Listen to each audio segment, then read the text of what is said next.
Chers amis, bonjour. Cette vidéo 30B du cycle L'Apocalypse pour faire simple a pour but de terminer la lecture du chapitre 14 de l'Apocalypse. Nous reprenons la lecture là où nous l'avions laissée à la fin de la conférence numéro 30, laquelle avait commenté les 5 premiers versets.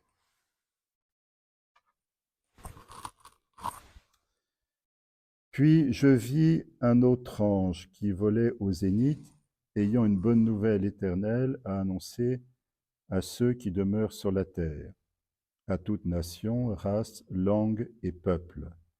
Il criait d'une voix puissante, « Craignez Dieu et glorifiez-le, car voici l'heure de son jugement.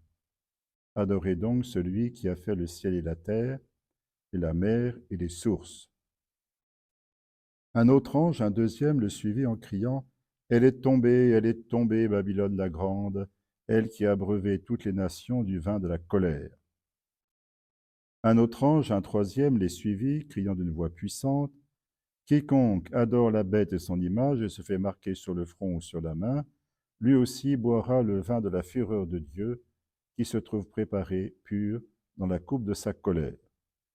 Il subira le supplice du feu et du soufre, devant les saints anges et devant l'agneau. Et la fumée de leur supplice s'élève pour les siècles des siècles. Non, point de repos ni le jour ni la nuit, pour ceux qui adorent la bête et son image, pour qui reçoit la marque de son nom. Voilà qui font de la constance des saints, ceux qui gardent les commandements de Dieu et la foi en Jésus. Puis j'entendis une voix me dire du ciel, écrit, « Heureux les morts qui meurent dans le Seigneur, dès maintenant, oui, dit l'Esprit, qu'ils se reposent de leur fatigue, car leurs œuvres les accompagnent. » J'arrête pour l'instant la lecture ici, puisque la section qui suit décrit une scène différente de moisson et de vendange. Dans la scène que je viens de lire, nous avons successivement 3 anges qui apparaissent. Alors, le premier volait au zénith. Le zénith, donc, c'est le point le plus élevé du ciel, à la verticale, ayant une bonne nouvelle, c'est la même racine que le mot évangile en grec, à annoncer à ceux qui demeurent sur la terre, à toute nation, race, langue et peuple.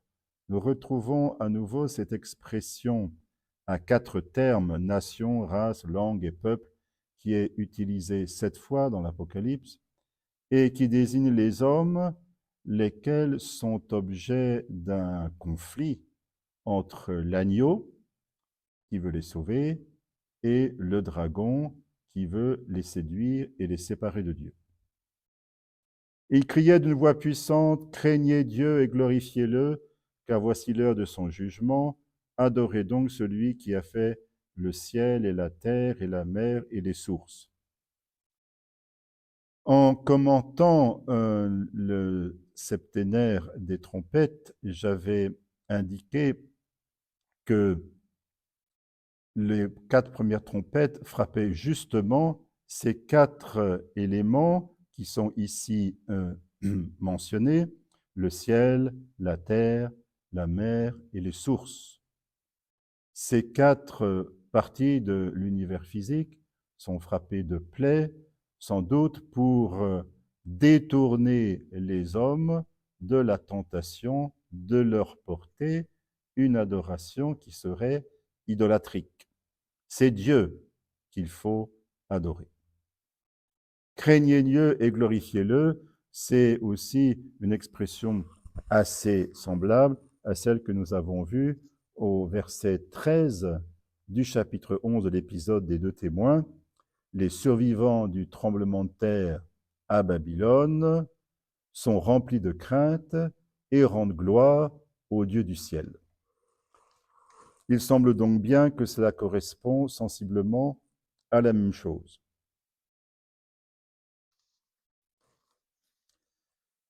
Un autre ange, un deuxième, le suivit en criant, « Elle est tombée, Babylone la grande, elle qui a abreuvé toutes les nations du vin de la colère. » Alors, nous avons déjà eu l'occasion de remarquer que l'Apocalypse est pleine d'allusions à l'Ancien Testament. Ici, c'est encore le cas. En l'occurrence, vous avez une allusion au chapitre 21 du prophète Isaïe, dont je cite quelques versets. Et le guetteur a crié, sur la tour de guet, Seigneur, je me tiens tout le long du jour. À mon poste de garde, je suis debout toute la nuit. Et voici que vient la cavalerie des cavaliers deux par deux. Il a repris la parole et dit, elle est tombée, Babylone, elle est tombée, et toutes les images de ses dieux, il les a brisées à terre. Donc, vous voyez aussi le châtiment porté contre l'idolâtrie. Les images des dieux, donc sans doute des statues, sont brisées à terre. Donc, l'Apocalypse reprend cet oracle du prophète Isaïe. Alors, Babylone, c'est la première fois que le nom apparaît explicitement dans l'Apocalypse. Je crois qu'il apparaît 6 fois au total. Mais cette ville, nous l'avons déjà vue, notamment c'est la grande ville du chapitre 11, c'est la résidence symbolique des habitants de la terre, ceux qui ne pensent qu'à mener une vie terrestre sans aucun souci du ciel. Cette annonce, elle est tombée, Babylone la Grande, sera suivie un peu plus loin dans l'Apocalypse, au chapitre 18, par une longue description de la ruine de Babylone. Un autre ange, un troisième, les suivit, criant d'une voix puissante, quiconque adore la bête et son image et se fait marquer sur le front ou sur la main, lui aussi boira le vin de la fureur de Dieu qui se trouve préparé, pur dans la coupe de sa colère. Il subira le supplice du feu et du soufre devant les saints anges et devant l'agneau. Et la fumée de leur supplice s'élève pour les siècles des siècles. Non, point de repos ni le jour ni la nuit pour ceux qui adorent la bête et son image, pour qui reçoit la marque de son nom. Voilà qui font de la constance des saints, ceux qui gardent les commandements de Dieu et la foi en Jésus. Alors nous avons là un avertissement grave et solennel qui a pour but de rappeler la gravité de l'idolâtrie. L'idolâtrie, selon la Bible, c'est un péché qui est d'une gravité extrême, qui consiste à remplacer le Créateur transcendant par une ou plusieurs créatures. C'est quelque chose qui blesse profondément la dignité de la personne humaine. Donc ici, il y a un avertissement, ceux qui non seulement se livrent à l'idolâtrie, mais persévèrent dans l'idolâtrie, malgré les avertissements répétés, notamment suite au châtiment des trompettes qui frappaient les parties de l'univers physique et qui avaient pour but justement de détourner les habitants de la terre de l'idolâtrie. Eh bien, si en dépit de tous ces avertissements, certains persévèrent dans l'idolâtrie, eh bien, inévitablement, ils en subiront les conséquences. Quant aux saints, c'est-à-dire les fidèles chrétiens, eh bien, ils sont invités à la constance pour ne pas se laisser séduire par l'idolâtrie. Puis j'entendis une voix me dire du ciel, écrit, heureux les morts qui meurent dans le Seigneur, dès maintenant, oui, dit l'Esprit Saint, qu'ils se reposent de leur fatigue ou de leur peine, car leurs œuvres les accompagnent. Alors nous rencontrons une nouvelle béatitude, il y en a 7 au total dans l'Apocalypse. Heureux les morts qui meurent dans le Seigneur. Il faut sans doute avoir à l'esprit le chapitre précédent, le chapitre 13, où nous avons vu que les fidèles chrétiens devaient résister à la bête, ne pas se compromettre avec l'idolâtrie, quitte à devoir en payer le prix, pour qui peut aller jusqu'au martyre. Mais s'ils doivent mourir, eh bien, ils peuvent se reposer de leur peine, car leurs œuvres, leurs bonnes œuvres, les accompagnent. Et vous pouvez observer un contraste entre les morts qui meurent dans le Seigneur, dans la communion d'amour avec le Seigneur, et qui peuvent se reposer, alors que ceux qui meurent au contraire en persévérant dans l'idolâtrie, eh bien l'Apocalypse nous dit qu'ils n'ont point de repos, donc ils ne peuvent pas se reposer ni le jour ni la nuit. Nous pouvons maintenant passer au tableau suivant, le troisième tableau du chapitre 14, qui est une scène de moisson et de vendange. Et voici qu'apparut à mes yeux une nuée blanche, et sur la nuée était assis comme un fils d'homme, ayant sur la tête une couronne d'or, et dans la main une faucille aiguisée. Puis un autre ange sortit du temple et cria d'une voix puissante à celui qui était assis sur la nuée, « Jette ta faucille et moissonne, car c'est l'heure de moissonner. La moisson de la terre est mûre. » Alors celui qui était assis sur la nuée jeta sa faucille sur la terre, et la terre fut moissonnée. Puis un autre ange sortit du temple au ciel, tenant également une faucille aiguisée, et un autre ange sortit de l'autel, l'ange préposé au feu, et cria d'une voix puissante à celui qui tenait la faucille, « Jette ta faucille aiguisée, vendange les gras dans la vigne de la terre, car ses raisins sont mûrs. » L'ange alors jeta sa faucille sur la terre, il en vendangea la vigne et versa le tout dans la cuve de la colère de Dieu, cuve immense.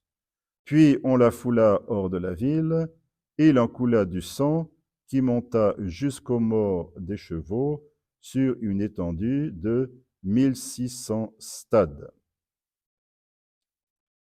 Alors, cette scène est particulièrement importante dans l'Apocalypse, mais elle est pleine de difficultés et du reste, son interprétation est l'objet de vives discussions parmi les exégètes.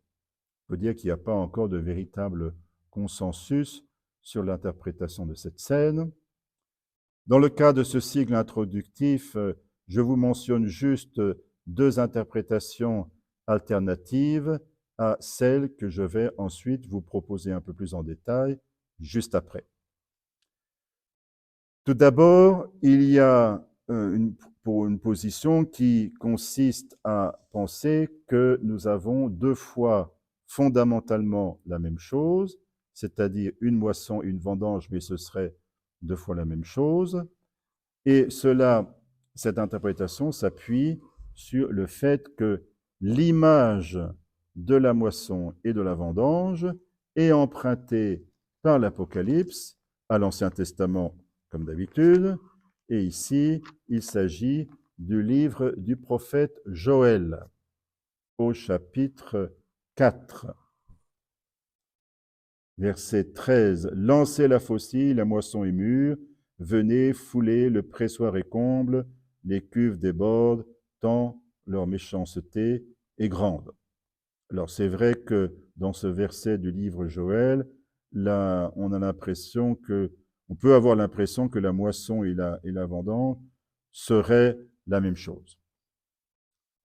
Donc sur une première interprétation, nous avons deux fois la même chose, et ce serait un symbole du châtiment des impies.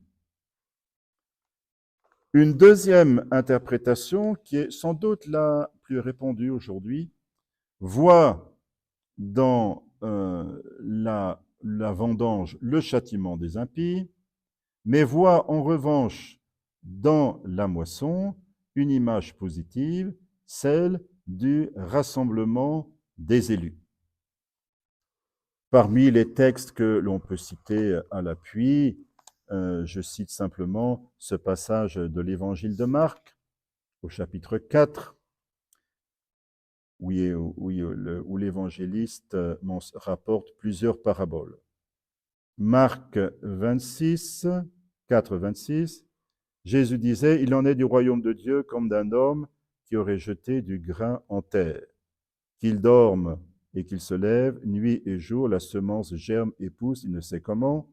D'elle-même, la terre produit d'abord l'herbe, puis l'épi, puis plein de blé dans l'épi. Et quand le fruit s'y prête, aussitôt, on y met la faucille, car la moisson est à point. Il y a une troisième interprétation qui est défendue par plusieurs exégètes et à laquelle personnellement j'adhère, qui voit elle aussi par rapport à la deuxième interprétation dans la scène de la moisson le rassemblement des élus. Et de fait, outre le passage de Marc 4 que j'ai cité, il y en a d'autres qui vont dans ce sens. Du reste, l'image d'une moisson a presque toujours un sens positif dans la Bible. Par contre, c'est la troisième interprétation ne voit pas, à la différence des deux premières, le châtiment des impies dans l'image symbolique de la vendange. Mais elle y voit plutôt une image symbolique du martyre des chrétiens. Alors, comment pouvons-nous justifier cette interprétation?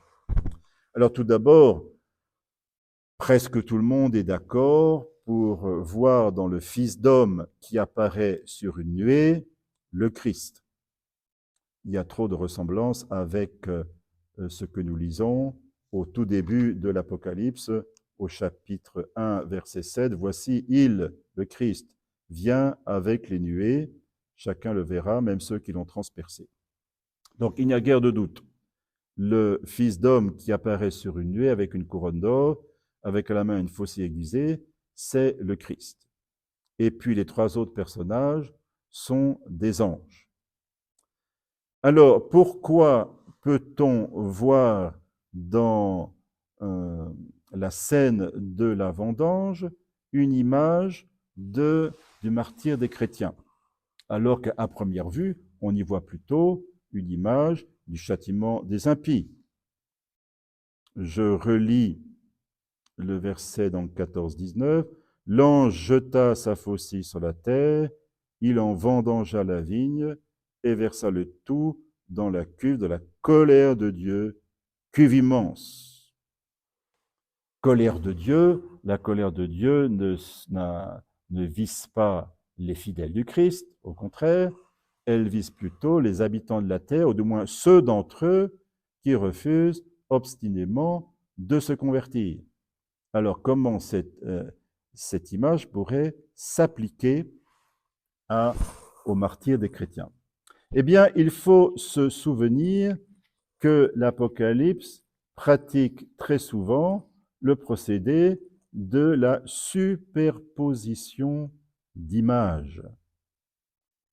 Si nous regardons le martyre des chrétiens, vous pouvez le regarder d'un point de vue négatif, en ce sens que c'est un crime qui mérite un châtiment sévère, et si ceux qui mettent à mort les chrétiens ne se convertissent pas, eh bien oui, ils seront l'objet de la colère de Dieu, ils seront punis pour ce crime. Maintenant, si vous regardez la même chose, à savoir le martyre des chrétiens, à la lumière de la foi, eh bien, nous pouvons y voir quelque chose de positif. N'oubliez pas ce que nous avons vu plus tôt, en particulier au 5e sceau, chapitre 6 de l'Apocalypse. Lorsque l'agneau ouvrit le 5e sceau, je vis sous l'autel les âmes de ceux qui furent égorgés pour la parole de Dieu et le témoignage qu'ils avaient. Ils criaient d'une voix puissante, « Jusque à quand, Maître saint et véridique, tarderas-tu à juger et à faire justice de notre sang sur les habitants de la terre ?» Le fait que ces martyrs soient symboliquement sous l'autel est une manière d'exprimer que leur mort est comme un sacrifice offert à Dieu.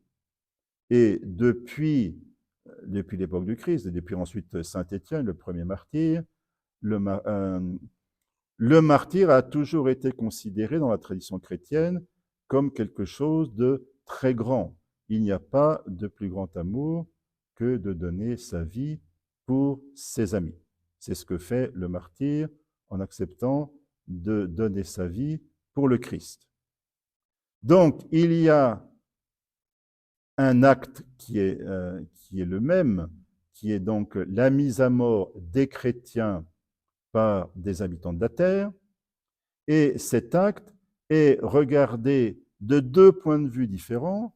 D'une part, de manière négative en ce qui concerne les bourreaux, s'ils ne se convertissent pas, ils seront l'objet de la colère de Dieu.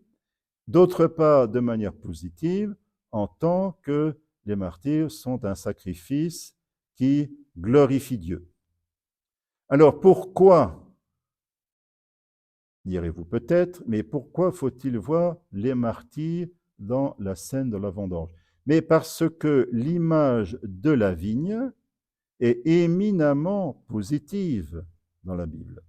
Vous avez déjà dans l'Ancien Testament un passage célèbre au chapitre 5 du prophète Isaïe, dans lequel le prophète compare le peuple d'Israël à une vigne choisie.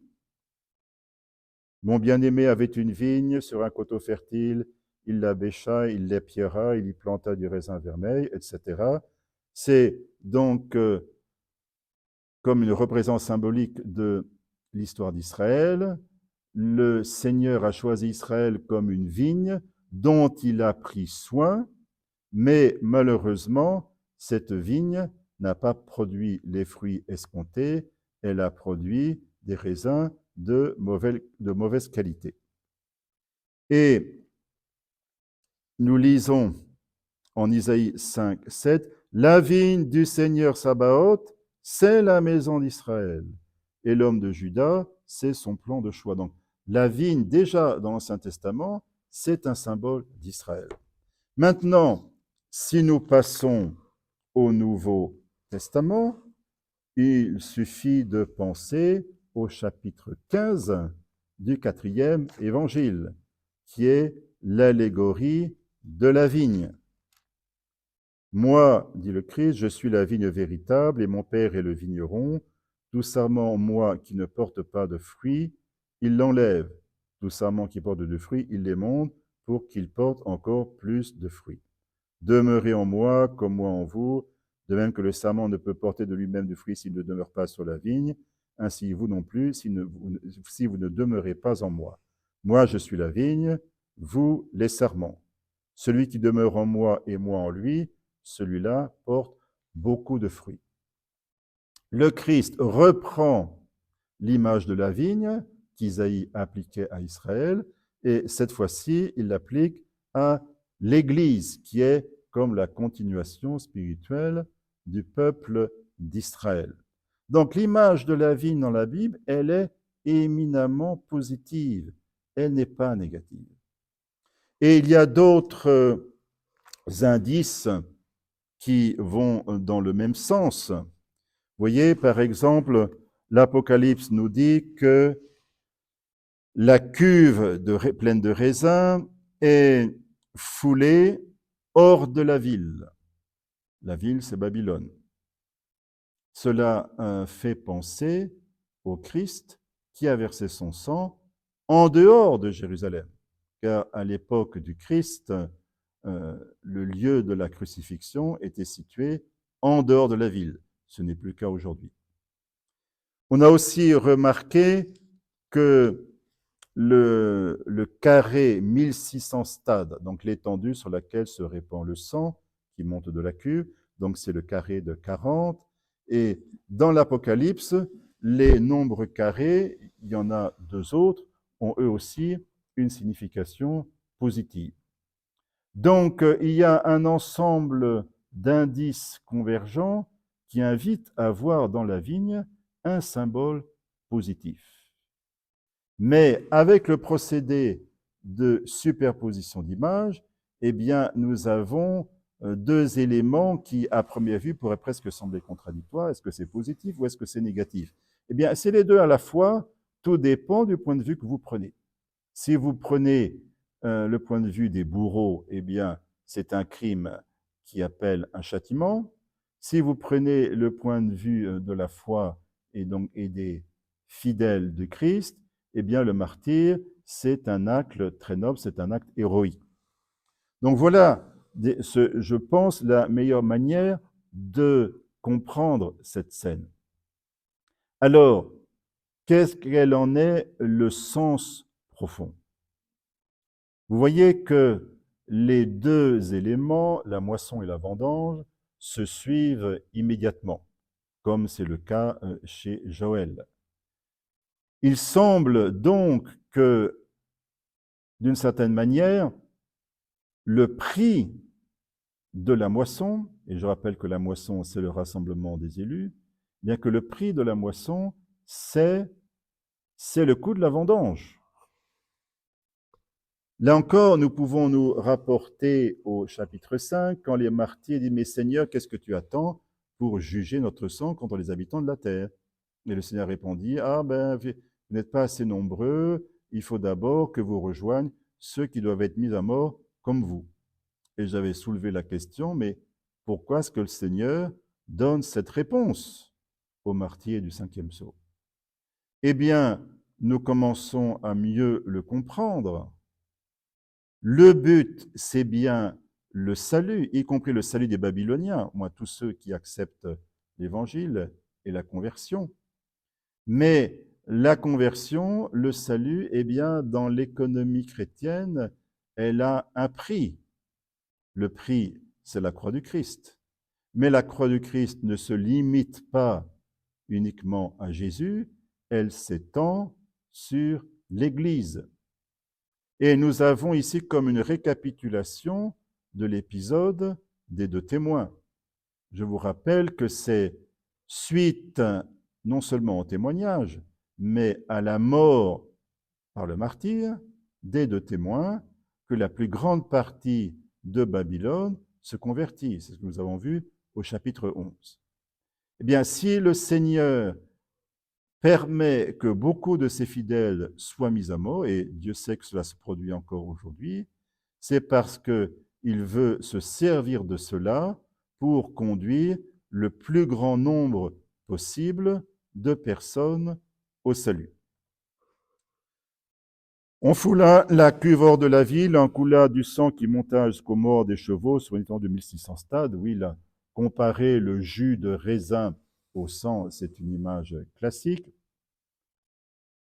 Le sang monta jusqu'aux morts des chevaux sur une étendue de 1600 stades. Alors, vous voyez, la hauteur du mort des chevaux, mettons pour simplifier les choses, 1 mètre de hauteur, sur une étendue de 1600 stades. Alors, un stade, cela fait environ 200 mètres. Alors, 1600 stades, bah déjà c'est un carré, c'est le carré de 40, c'est une étendue fantastique. Cela fait plus de 300 kilomètres. Alors imaginez une mer de sang d'1 mètre de profondeur sur 300 kilomètres. C'est vraiment une image apocalyptique. C'est une manière d'indiquer que, eh bien, il y a une surabondance de sang versé dans toute la direction. Pourquoi choisir l'image du mort des chevaux?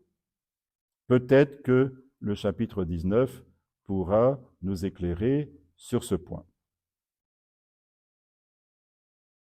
Je vous dis à bientôt pour une nouvelle conférence.